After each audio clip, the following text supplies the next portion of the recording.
back to headquarters. I need all the.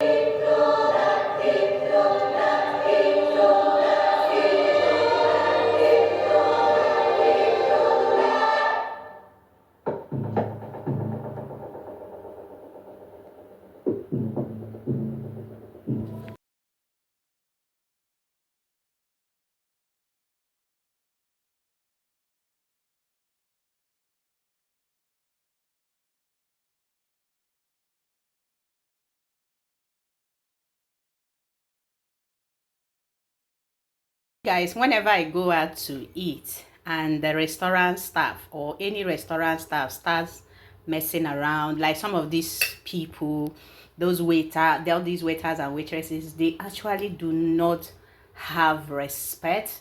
Some of them feel so bad that they are serving you, men and women inclusive, and I wonder if they are not well trained, I wonder if they are not trained.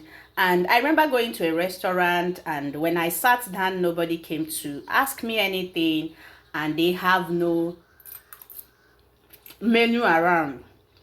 So when I asked a lady to come, I said, I've been here. She said, oh, sorry, I thought you are waiting for someone. Some of these ladies have this mentality that the only way you can eat well is when a man takes you out or buys food for you. I don't blame them. It's the society and how they were being raised. But if you are into this sector, I want to tell you, or this category, things are changing, okay? Ladies are feeding themselves properly, and you can do the same thing, because at home we eat better than you people give us in your restaurants.